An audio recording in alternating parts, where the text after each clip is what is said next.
Hello friends, welcome to the Raghav institute. आइए current affairs की series में हम नया टॉपिक कवर करते हैं, फॉरेस्ट कंजर्वेशन एक्ट 2023, जो कि हाल ही चर्चा में रहा है क्योंकि सरकार ने नोटिफिकेशन द्वारा फॉरेस्ट कंजर्वेशन एक्ट को इंट्रोड्यूस किया है। आइए चलिए इसको कवर करते हैं कि फॉरेस्ट कंजर्वेशन एक्ट कैसे हमारे लिए इम्पोर्टेंट है। देखिए न्यूज़ क्या थी, सुप्रीम कोर्ट ने हाल ही में जो फॉरेस्ट कंजर्वेशन एक्ट 2023 था उसमें वन की जो परिभाषा है उसको ऑल्टर किया है, उसको लेकर ही सारा इशू क्रिएट हुआ है। आइए हम सीरीज वाइज से कवर करते हैं कैसे हुआ है। Supreme Court told states and union territories to act per the definition of forest laid down 1996। TN. Godavarman 1996 में आपको एक ब्रीफ इंट्रोडक्शन दे देता हूँ इस चीज़ का कि 1996 में टी.एन. गोदवर्मन कमेटी थी, उसकी रिपोर्ट आई थी, जो कि कमेटी गठित कब की गई थी 1995 में। उस कमेटी की रिपोर्ट आई कि जो डेफिनेशन ऑफ फॉरेस्ट है वो शब्दकोश के अकॉर्डिंग होना चाहिए, हिंदी डिक्शनरी शब्दकोश के अकॉर्डिंग वन की परिभाषा होनी चाहिए। देखिए कवर करते हैं, ठीक है। For identifying and preserving forest land, ठीक है, कि वनों के बारे में पता कैसे किया जाए कि वन किसको कहेंगे, किस एरिया को वन की भूमि से या फिर वन की डेफिनेशन से बाहर रखा जाएगा। It asked states and union territories to refrain मतलब कि मना किया है from using 2023 amendment to forest conservation act. किस लिए मना किया है? क्योंकि इस संशोधन के तहत काफी सारी भूमि है जो वन की परिभाषा से बाहर चली जाती है।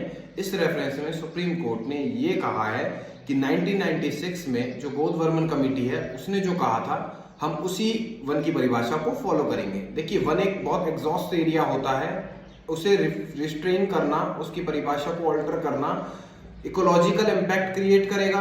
दूसरा कि हम इकोनॉमिक बेनिफिट के लिए नेचुरल जो चीजें हैं उन्हें खराब नहीं कर सकते, ठीक है। आइए, the amendment act allegedly remove 1.9 lakh square kilometre of land from forest area. जैसा कि मैंने आपको बताया परिभाषा ऑल्टर होगी तो ऑब्वियस सी चीज है कि एक वन का जो एरिया है वो कम हो जाएगा। क्यों? क्योंकि काफी सारी भूमि वन के कंटेक्स्ट से बाहर चली जाएगी कि किस चीज को वन कहते हैं उससे बाहर चला जाएगा, ठीक है। अब हम जानते हैं कि definition of forest in India क्या है। देखिए वन की भारत में एज सच कोई क्लियर डेफिनेशन नहीं है, पर at present in India there is no clear nationally accepted definition of forest. Forest की कोई नेशनली एक्सेप्टेड परिभाषा नहीं है।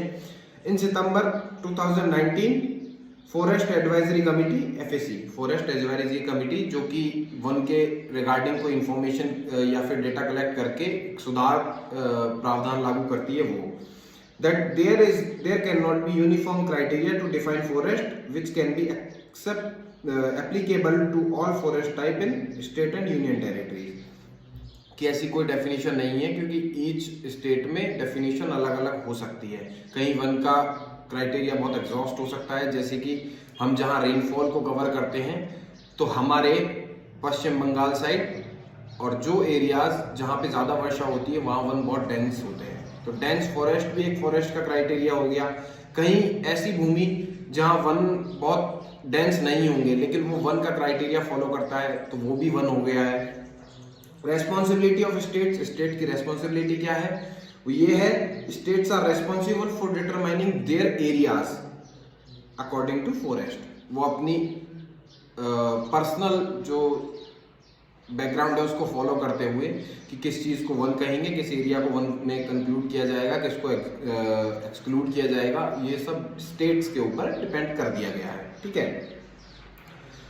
The prerogative of states to define forest stem from 1996 Supreme Court order called T.N. Godavarman tribunal versus Union of India, ठीक है। One की परिभाषा जो है बहुत एग्जॉस्ट होती है, जैसा कि मैंने आपको बताया। तो यहाँ जो कहा गया है कि अब उनकी डेफिनेशन क्या होनी चाहिए, जो 1996 में T.N. विवाद आया था, ठीक है, उसका जो डिसीजन आया था 1995 में जो विवाद क्रिएट हुआ 96 में उसका डिसीजन आया, सॉरी, तो उसके अकॉर्डिंग जो परिभाषा होनी चाहिए उसको फॉलो करने के लिए कहा गया किनको, स्टेट्स और यूनियन टेरिटरीज को। Getting my point. आइए आगे इस न्यूज को हम कवर करते हैं। अब हम जानते हैं कि टीएन गोदवर्मन जो विवाद था वो क्या था। देखिए 1995 में टीएन गोदवर्मन फाइल्ड ए रिट पिटीशन, किसमें, नीलगिरी जो बायोस्फीयर है, नीलगिरी में वुड कटिंग को लेकर उन्होंने सुप्रीम कोर्ट में रिट याचिका दायर की to protect Nilgiris forest land from deforestation by legal timber operations. अच्छा, हमें ये भी पता है वन जो है वो नेचुरल रिसोर्सेज का हाउस होते हैं, है ना। तो वहां से हमें हमारा इकोनॉमिक बेनिफिट कवर करना होता है कि हम वनों में माइनिंग करें, माइनिंग के थ्रू हम काफ़ी सारे जो रॉ मटेरियल है उसको कवर करेंगे। रॉ मटेरियल कवर करने के बाद हमें उससे होगा क्या, हमारा बेनिफिट होगा, हमारा इकोनॉमिकल बेनिफिट होगा कि हम उस रॉ मटेरियल को फाइनल गुड्स में प्रोड्यूस कर पाएंगे। तो ये हमारा इकोनॉमिक बेनिफिट हो गया। लेकिन ये इकोनॉमिक बेनिफिट हमारे लिए जो सबसे बड़ी प्रॉब्लम क्रिएट करता है वो इकोलॉजिकल इम्बैलेंस, ठीक है, कि पारिस्थितिकी तंत्र को बहुत प्रभावित करता है।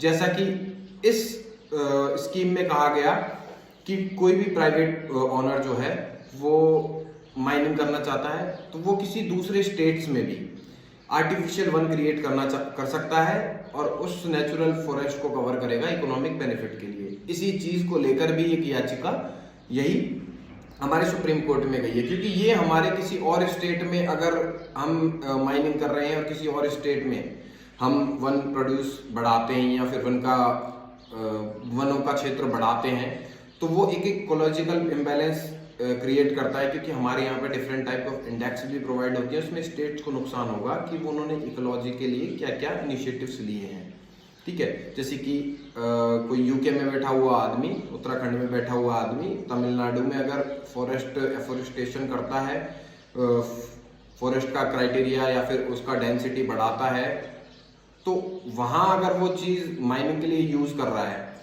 तो उसका इम्पैक्ट क्या होगा, वही सेम कि तमिलनाडु में फॉरेस्ट बढ़ जाएंगे लेकिन यूके में फॉरेस्ट कम हो जाएंगे। चलिए, one of the aspect of this judgment is related to meaning of the word forest. वही same, the judgment of Supreme Court interpreted that the word forest must be understood according to the dictionary meaning. जैसा कि मैंने आपको बताया कि वनों का जो है डेफिनेशन किसके अकॉर्डिंग होगा, डिक्शनरी के अकॉर्डिंग होगा, ठीक है। Ruling instructed states governments from a panel of experts to recognize declare outline areas of forest. Supreme court ने यह कहा है कि जब तक कि वनों की एक्चुअल परिभाषा नहीं बन जाती है, state in the context centre इसकी कोई एग्जॉस्ट परिभाषा अगर नहीं डिफाइन जब तक डिफाइन करता है तब तक के लिए वनों की जो परिभाषा है वो शब्दकोश के अकॉर्डिंग 1996 के टीएन विवाद के अकॉर्डिंग ही ली जाएगी, ठीक है। It offered additional instruction on managing forest areas including transferring forest land for non forest purposes. जैसा कि मैंने आपको बताया वही सेम चीज की माइनिंग के लिए यूज किया गया एरिया फॉरेस्ट का है या नहीं या नॉन फॉरेस्ट है वही स्टेट डिफाइन करेगा as per the forest conservation act of 1980, ठीक है। अब फॉरेस्ट कंजर्वेशन एक्ट हमारे यहाँ कौन कौन से, एक तो 1980 में आया, एक 2023 में, ठीक है। 1980 का एक्ट जो था वो क्यों लाया गया था, to protect India's forest. India के जो फॉरेस्ट है उनको प्रोटेक्ट करने के लिए ये एक्ट आया था। Empower the central government to regulate and extraction of forest resources from timber, bamboo to coal and minerals. Raw material जो कंज्यूम करते हैं हम लोग, ठीक है।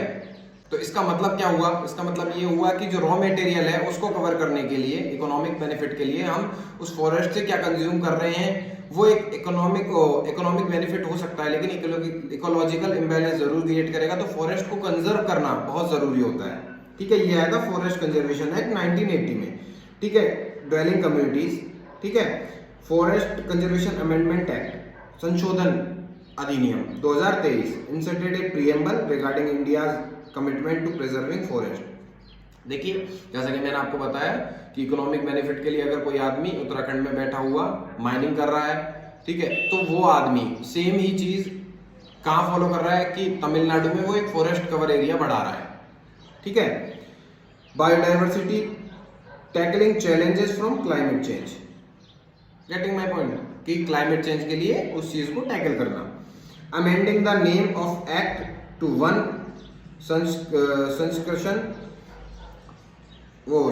वन संरक्षण एवं संवर्धन, संरक्षण और संवर्धन मतलब उसको बढ़ाना एरिया को। अधिनियम translated from forest conservation and augmentation, Hindi में ही इसका टर्म यूज किया गया है, जैसा कि इंग्लिश में हम देख रहे हैं अधिनियम की संरक्षण एवं संवर्धन अधिनियम, इसको ऐसे ही एज इट इज यूज किया गया है from existing forest conservation act. Point, the act would apply only, अब ये किन किन पर अप्लाई होगा ये एक्ट, 2023 का जो एक्ट है, ठीक है, नोटिफाइड जो रिकॉर्ड्स है गवर्नमेंट के फॉरेस्ट के 1980 के अंडर उन पे अप्लाई होगा। Lands notified in government records forest on after 1980 के बाद जो फॉरेस्ट के रिकॉर्ड में वन इंक्लूडेड है उन पर लागू होगा। किन पर नहीं होगा, 1980 और 1996 के बीच में जो डाइवर्टेड लैंड था, लीगली डाइवर्टेड, उन पर फॉर नॉन फॉरेस्ट यूज, ठीक है, उन पे लागू नहीं होगा। जो नॉन फॉरेस्ट यूज था उसके लिए जो इम्प्लीमेंटेशन थी वनों की, उस पे ये अधिनियम लागू नहीं होगा, ठीक है। दूसरी चीज क्या कही गई है कि जो इंटरनेशनल बाउंड्री है हमारी सॉरी एलएसी हो गई, एलओसी हो गई, उससे 100 किलोमीटर जो एरिया है वहां पर कोई भी फॉरेस्ट डिक्लेयर नहीं किया जाएगा, क्योंकि वो चीज हमारे नेशनल सिक्योरिटी के लिए वो एरिया कवर करती है, ताकि हम जो सामान है हमारे वॉर हेड्स वो हम जल्दी से जल्दी हमारे सैनिकों तक पहुंचा पाए, इसीलिए वो एरिया वनों की कैटेगरी में नहीं रखा जाएगा कि एलएसी और एलओसी मतलब इंटरनेशनल जो बॉर्डर्स हैं उसके दायरे का 100 किलोमीटर तक का एरिया है वो नहीं कवर करेगा इस चीज को कि वन की परिभाषा को, ठीक है। The forest land situation 100 kilometer away from international borders and to be use strategic projects for national importance, ठीक है, राष्ट्रीय सुरक्षा का मुद्दा है इसलिए। To land ranging from 5 to 10 hectare for security and defence projects, getting my point, वही same चीज कि 5 से 10 हेक्टेयर की जो भूमि है वो नेशनल सिक्योरिटी के रिगार्डिंग कंजर्व रहेगी। The act specifies some activities that can be carried out in forest such as establishing check post, fencing and bridges, कि एक्टिविटीज के रहेंगी कि ब्रिज बनाना होगा, रोड बनाना होगा, उनको बेहतर इंफ्रा प्रोवाइड करवाना ताकि यहाँ से वहां तक हमारा फॉरेस्ट का सामान बहुत जल्दी पहुंच पाए। The bill also allows running zoos, safaris and eco-tourism facilities, कि ये आर्टिफिशियल जो चीजें क्रिएट करनी है उसकी भी फैसिलिटीज के बारे में ये स्कीम ये एक्ट प्रोवाइड करता है information. The act government requires prior approval of central government to assign any forest land to private entity। जैसा कि मैंने आपको बताया कि उत्तराखंड में बैठा हुआ आदमी वहां के लैंड को गवर्नमेंट की चीजों से गवर्नमेंट अथॉरिटी से लेके वहां माइनिंग ड्वेलिंग करेगा और तमिलनाडु में एफोरेस्टेशन करेगा। इसके लिए एक और चीज में चेंज किया गया कि उसको ग्राम सभाएं जो उनकी परमिशन की रिक्वायरमेंट नहीं होगी, इस चीज को लेकर भी एक याचिका दायर की गई है कि ग्राम सभाओं को इस चीज से हटा दिया गया है, जबकि वो लोग वहां पर रहते हैं, उनको वहां का इकोलॉजिकल या फिर वनों की जो चीजें हैं उनसे बेनिफिट होता है इकोनॉमिकल, उस चीज को भी हटा दिया गया है कि ग्राम सभाओं से परमिशन लेने की जरूरत नहीं है। हालांकि ये चीज इसलिए भी की गई है कि डॉक्यूमेंटेशन का काम या फिर परमिशंस का काम इजी हो जाए, बट फिर भी एक एडमिनिस्ट्रेटिव अथॉरिटी को आप हटा रहे हो किसी प्रोजेक्ट से या फिर किसी रूल से, तो वो एक इम्बैलेंस क्रिएट करता है पॉलिटी में, ठीक है। The bill x tends this to all entities to allow the assignment to be made on term conditions specified by central government। Central government की स्टेट टर्म्स एंड कंडीशन पर ये चीज अप्लाई होती है।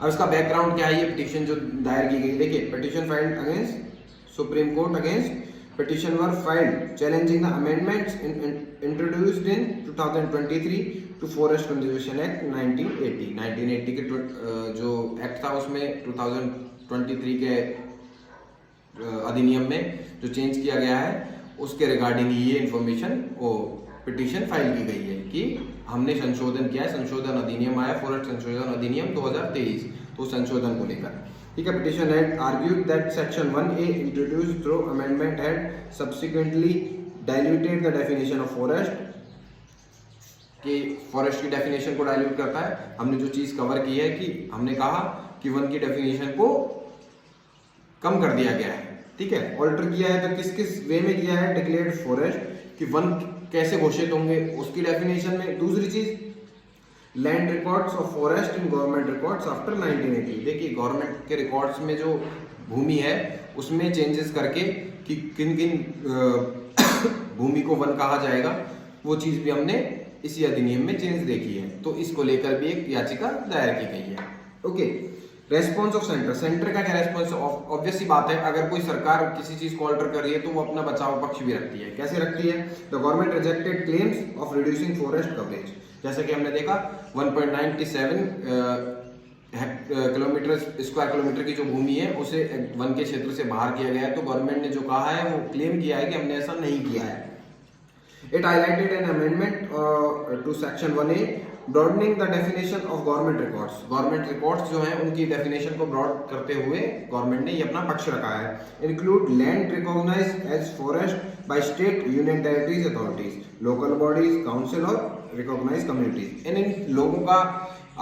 लोगों के अकॉर्डिंग किनके? लोकल बॉडीज, गवर्नमेंट कम्युनिटीज, ठीक है, और कम्युनिटी जो एरियाज की, दूसरी ग्राम सभा हो गई, स्टेट हो गई, यूनियन टेरिटरीज, उनके अकॉर्डिंग जो भूमि है वन की डेफिनेशन में उसको भी हमने इंक्लूड किया है। ये गवर्नमेंट का पक्ष है इसको लेकर।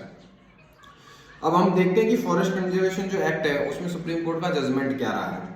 Supreme court issued A temporary order instructing states and union territories, किस वे में कि फॉलो करें किसको? 1996 में जो शब्द है वन, उसकी परिभाषा को फॉलो करें, ठीक है। Definition of forest in T N Godavarman case, ठीक है।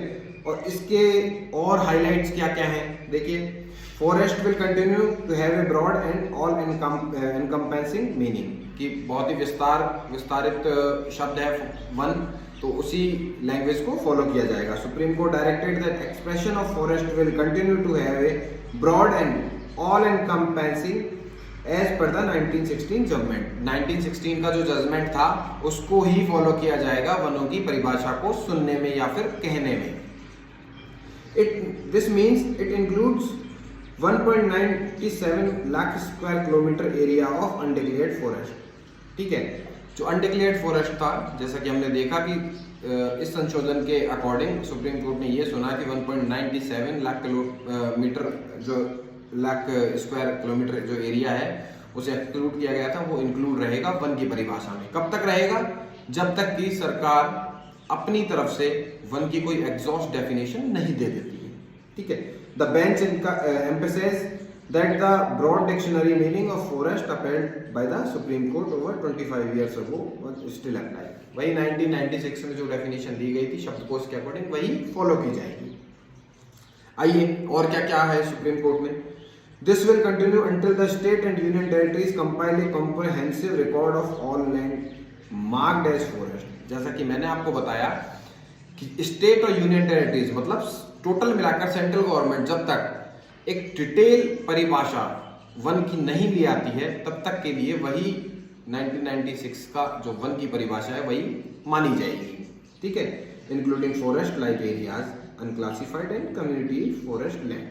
समझे मेरी बात को मैं क्या कहना चाह रहा हूँ? वही सेम चीज कि वन की परिभाषा 1996 के ही अकॉर्डिंग मानी जाएगी, क्योंकि वन एक बहुत एग्जॉस्ट एरिया है। हम उसमें कवर करते हैं काफी सारी चीजों को। जरूरी नहीं कि इकोनॉमिक बेनिफिट के लिए हम इकोलॉजिकल इम्बैलेंस क्रिएट कर दें। इसका मतलब क्या होगा कि वो इकोलॉजिकल इम्बैलेंस हमारे लिए कार्बन एमिशन में भी रिड्यूस हो जाएगा, कि हम कार्बन एमिशन को कम नहीं कर पाएंगे, ठीक है।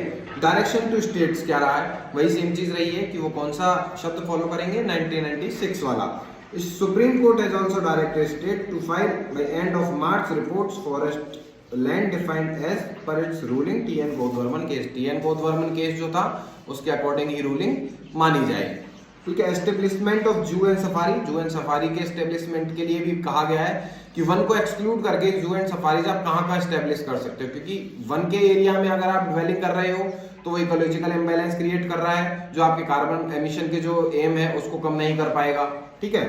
तो the bench also mandate that no government authorities should be proceed with the establishment of zoos and safaris without the final approval of apex court. Apex court उच्चतम न्यायालय, मतलब आपको प्रायर अप्रूवल लेना पड़ेगा किसका? एपेक्स कोर्ट का, supreme court का। किस चीज के लिए? Establishment of zoo and safaris के लिए। Getting my point? This is all.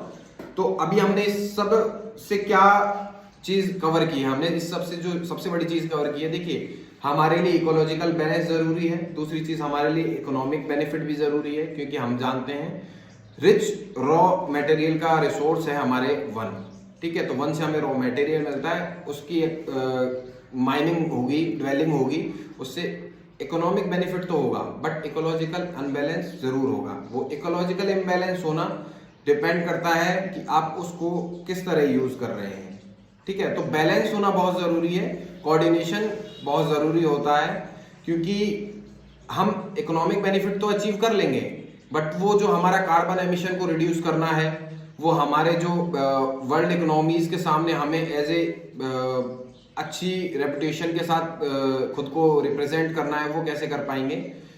वो इस तरह कर पाएंगे कि बहुत बेहतर पॉलिसी मेकिंग होगी, तब जाके हम इन चीज को इम्प्लीमेंट कर पाएंगे। इसलिए हमारे सुप्रीम कोर्ट का डिसीजन यही रहा है कि इकोलॉजिकल इम्बैलेंस ना क्रिएट हो, इसलिए एपेक्स कोर्ट से आपको जू एंड सफारीज के लिए पहले अप्रूवल लेना पड़ेगा, ठीक है। वीडियो अच्छी लगी हो तो चैनल को लाइक और सब्सक्राइब और शेयर करना ना भूलें। Thank you.